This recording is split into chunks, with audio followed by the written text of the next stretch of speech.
प्रसंग वाचण्यात आला की कृष्ण दुर्योधनाकडे पांडवांसाठी 5 गाव मागायला आला होता. तेव्हा दुर्योधन अगदी मोठ्या अहंकारात गाव देण्यास नकार देतो.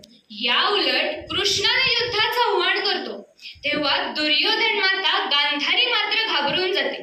तिला हुंदका फुटतो आणि ती कापऱ्या आवाजात धृतराष्ट्रांना म्हणते, नाथ, अजूनही उशीर झाला नाही. या दुर्योधनाला हवं ते करू दे.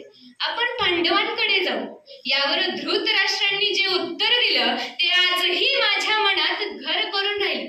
ते म्हणाले, नाही गांधारी, तसं होणार नाही. ज्याला देवाने टाकलं त्याला मला टाकता येणार नाही. मी बाप आहे ना त्याचा. बाप असा व्यक्ती जो आपल्या मुलांसाठी देवाच्याही विरोधात जातो, पण त्याच बापाची आपण सगळेजण उपेक्षा करायला लागतो आणि या व्यासपीठाला विषय मिळतो लक्षात नसलेला बाप. आणि याच विषयाचं मंथन करण्यासाठी मी आज आपल्या समोर उभी आहे. नमस्कार, मी कुमारी मगर आरती जयसिंग तुमच्या समोर विषय मांडते, लक्षात नसलेला बाप. बाप आभाळाला छत आणि धरणीला अंथरुण करून उभ्या हयात निस्वार्थपणे जगणारा. तो लेकराच्या 2 घासासाठी स्वतः लवणात सरणासारखा जाळून घेतो. कुटुंबाच्या सुखासाठी अवताची 2 बैल सोबत घेतो व 3रा बैल स्वतः होऊन आयुष्याची शेती नांगरतो. परंतु जेव्हा त्याला लागलेली धाप आपण ऐकत नाही आणि हाच संघर्ष योद्धा मानवी नाते संबंधात उपेक्षित राहायला लागतो, तेव्हा यशवंत दंड गव्हाळ लिहायला लागतात, थोरवी आईची जग हे सारेच गाई. थोरवी आईची जग हे सारेच गाई. बाप कळला कोणाला, कळली फक्त आई. खरं तर विषयाच्या सुरुवातीलाच एक महत्वाचा मुद्दा स्पष्ट करू इच्छिते. एकीकडे जमीनदार, भांडवलदार, राजकारणी, नेते इत्यादी बहुचर्चित बाप आहेत, तर दुसऱ्या बाजूला गरीब, कष्टकरी, इमानदार असा आपला स्वतःचा बाप आहे, जो या सर्वांपेक्षाही श्रेष्ठ आहे आणि त्यालाच आपल्याला लक्षात ठेवायचा आहे.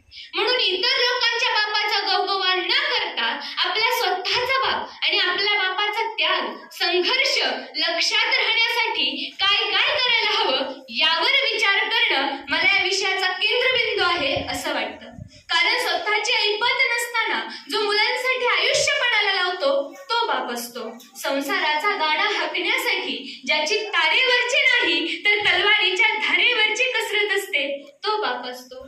मग आपलाच बाप आपण विसरायला लागलो की समाज आपल्याला आपल्या बापाचा विसर पाडतो, हा सगळ्यात मोठा प्रश्न आहे. तर याचं उत्तर आहे, बहुतांश वेळा समाज आपल्याला आपल्या बापाचा विसर पाडतो. कारण समाजानं त्याला जी वेगवेगळी विशेषणं लावली आहेत ती निभावता निभावता त्याचा मूळ चेहरा दडला जातो आणि आपण आपल्या बापाला विसरायला लागतो. म्हणजे जिजाऊंनी शोभाला घडवलं असं जरूर म्हणावं, पण त्याच वेळी शहाजीराजांची झालेली ओढाताण सुद्धा लक्षात घ्यावी.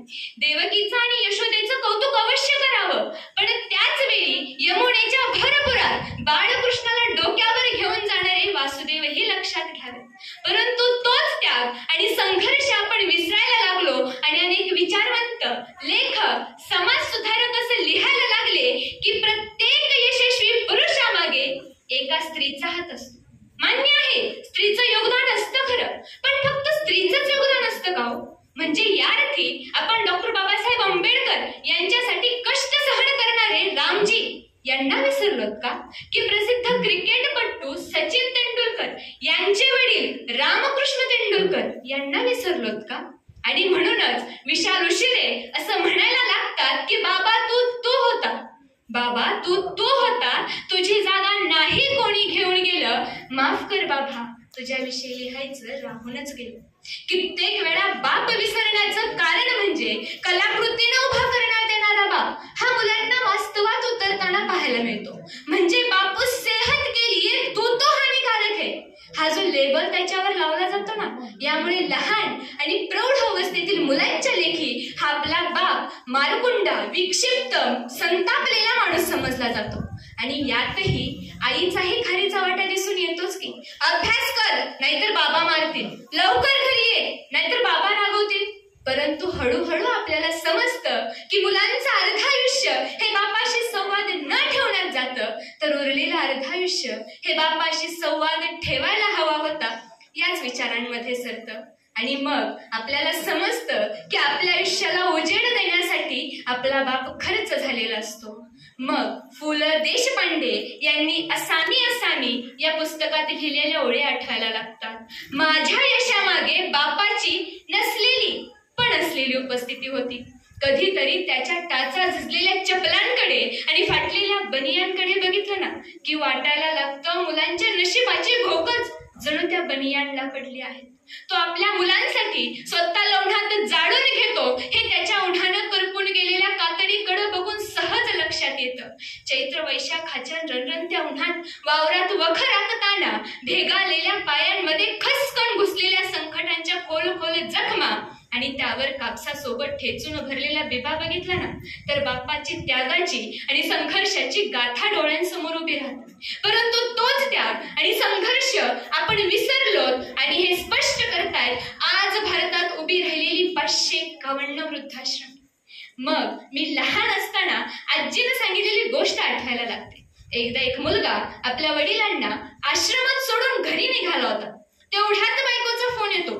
ती मोठ्या तापट आवाजात बोलते, तुमच्या वडिलांना सांगा इथून पुढे कोणत्याही सणाला घरी नाही आलात तरीही चालेल.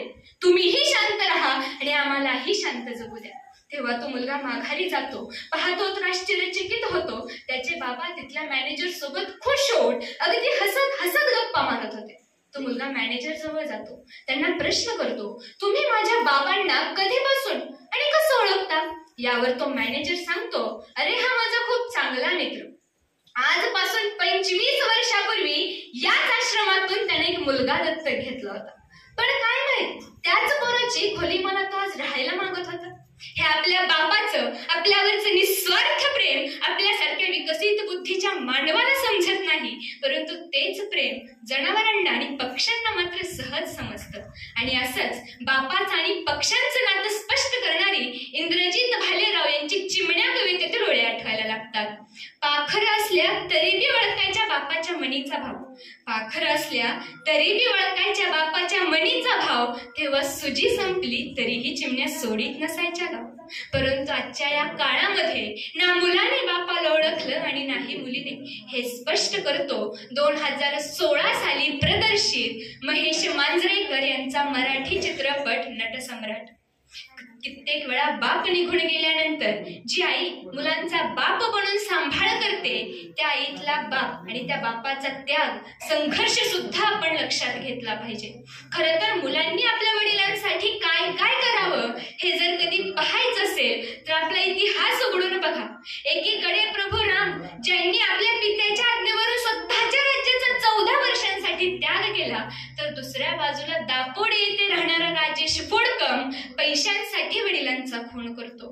त्याच पद्धतीने एकीकडे अर्जुन पुत्र अभिमन्यू अवघ्या 15व्या वर्षात महाभारतात वडिलांसाठी वीरगती प्राप्त करतो तर दुसऱ्या बाजूला तमिळनाडू मधील संतोष जमिनीसाठी वडिलांचा खून करतो.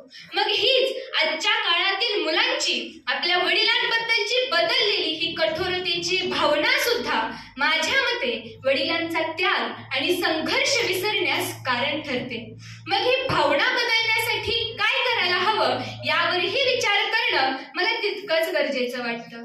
तर पहिलं म्हणजे कलाकृतीत उभा करण्यात येणारा बाप हा माझ्या मते चांगलाच दाखवण्यात यावा.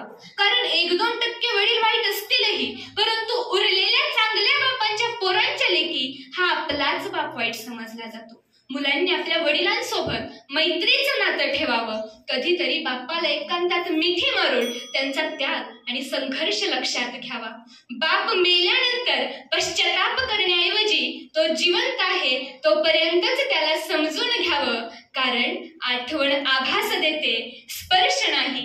आणि म्हणूनच आपण आपल्या बापाला आपल्या बापाच्या त्यागाला लक्षात घेतलंच पाहिजे. आणि निश्चितच तुम्ही घ्याल एवढाच आशावाद. शेवटी महेश जाधव यांच्या शब्दात इतकंच, पाठीवर बांधून रोटी बाप राबत मायासाठी, किती जन्माची पुण्याई जन्माला देवापोटी, जन्माला देवापोटी. धन्यवाद आरती.